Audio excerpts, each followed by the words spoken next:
안녕하세요 시청자 여러분, 이슈타파 추봉기입니다.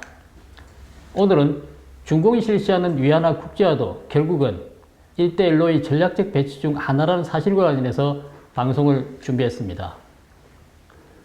중국 공산당과 중국 정부기관 정책자문위원으로 활동하고 있는 중국 인민대 디둥성 교수가 코로나19 대유행을 틈타서 위안화를 국제화로 만들어 달러화 대신해서 자신들이 통화 패권을 잡겠다는 계획을 밝혔다고 합니다. 이에 앞서서 최근 디지털 위안화를 중심으로 하는 글로벌 경제망을 구축하려는 중국의 활발한 행보가 이어지고 있습니다.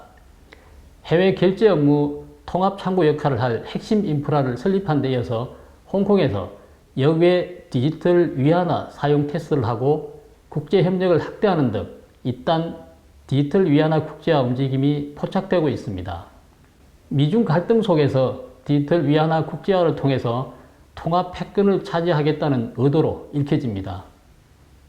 중국 중앙은행인 인민은행은 최근 디지털 위안화 사용 범위를 국내에서 해외로 확대하겠다는 계획도 밝혔습니다. 이미 선전시와 홍콩 주민들의 중국 내 디지털 위안화 사용 시범 테스트를 성공적으로 마쳤다고 합니다. 앞서 지난달에는 인민은행과 스위프트는 금융 게이트웨이 정보 서비스라는 합작 법인을 설립했습니다. 스위프트가 지분 55%를 갖고 나머지 지분 45%는 인민은행 산하 청산기관 등 3개 기관이 나눠 갖기로 하였다고 합니다.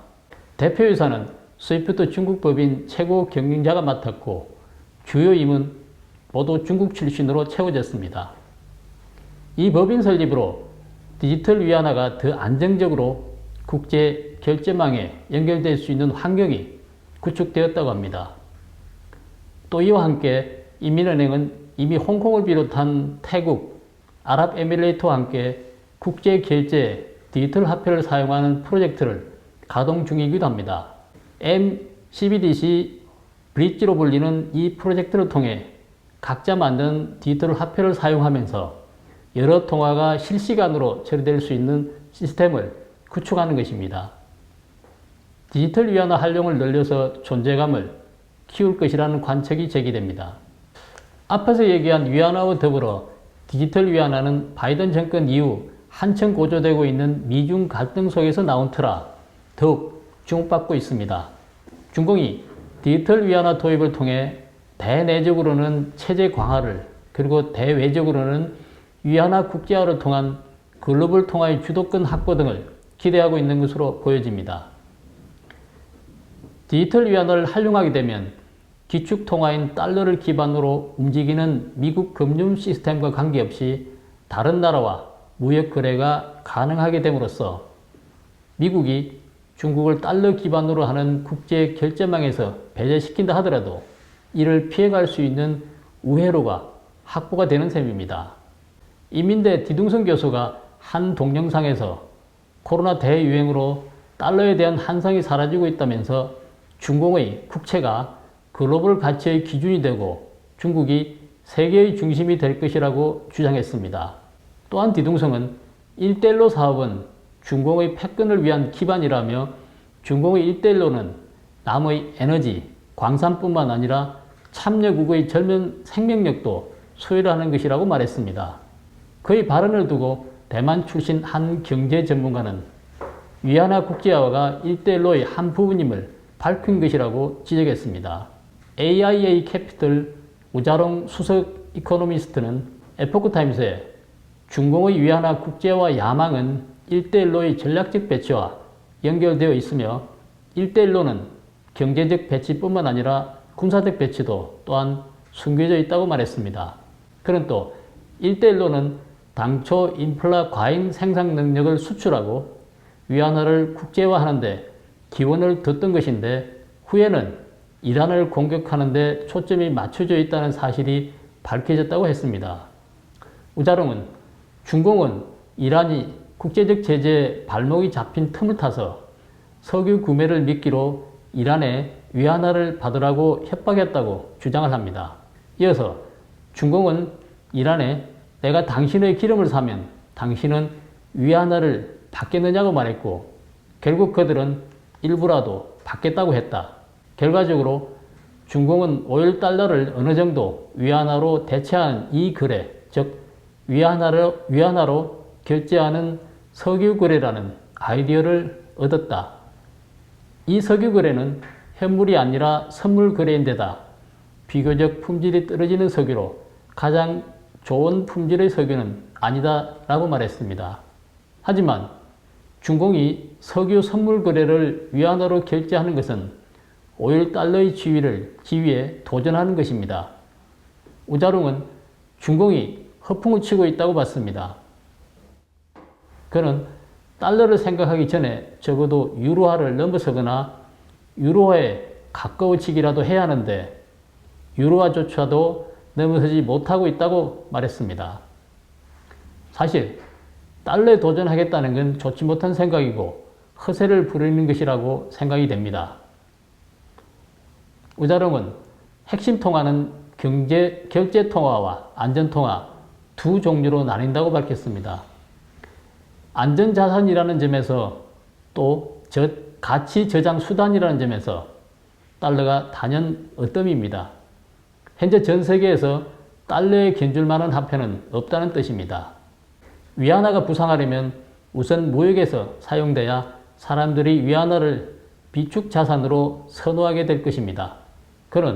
그래서 위안화가 현재 해야 할 점은 과거 일본의 엔화가 확대 사용되었을 때처럼 무역 분야에서 먼저 채택되는 것이라고 합니다. 그러나 화폐 사용을 확대하기 위한 한 가지 관건은 바로 신뢰입니다. 하지만 중국에선 채무위기, 금융위기, 인터넷 P2P 상품 문제 등 자주 발생합니다. 디둥성은 우리 정부의 강력한 경험과 능력을 수출하겠다고 했는데 이는 결국 아시아, 아프리카, 라틴 아메리카 국가의 독재 모델을 수출하는 것과 같은 것이죠. 그는 한치의 끄림도 없이 이런 말을 했습니다.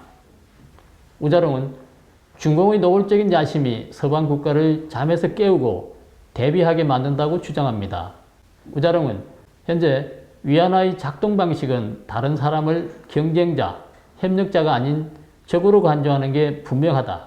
따라서 서방 국가들은 절대적으로 경계심을 가질 것이고 이는 위안화 국제화의 어려움을 가중할 것이라고 했습니다.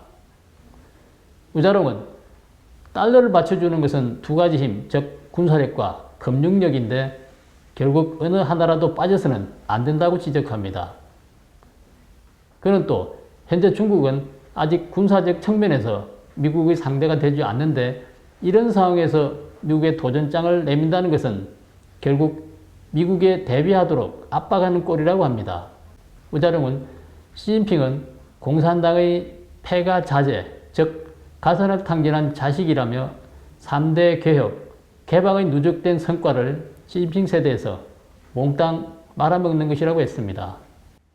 중공은 처음엔 1대1로가 아시아, 아프리카, 라틴 아메리카 국가의 인프라 구축을 도왔다고 떠벌렸죠. 하지만 이들 인프라는 충분한 경제적 효과를 내지 못해 국가 부채를 초래하게 되었습니다. 이를 부채 함정이라고 불렀습니다. 중공은 이들 나라들의 빚을 대신 갚아주는 조건으로 이들 나라의 항구를 무려 99년 동안 임차하기로 합의를 합니다. 결국 이들 항구를 중공의 군사기지로 만든다는 계획인 거죠. 하지만 우자롱은 중공이 자기 꾀에 자기가 넘어갈 수 있다고 지적합니다. 과도한 군사적 확장 야욕은 오히려 서방 국가의 반격을 자초할 수 있다는 것입니다. 우자롱은 중공은 마지막까지 해외 군사기지를 두고 1대1로를 통해 우회적으로 움직일 수가 있어서 경제적 문제뿐만 아니라 지정학적 문제까지 안고 있다고 합니다.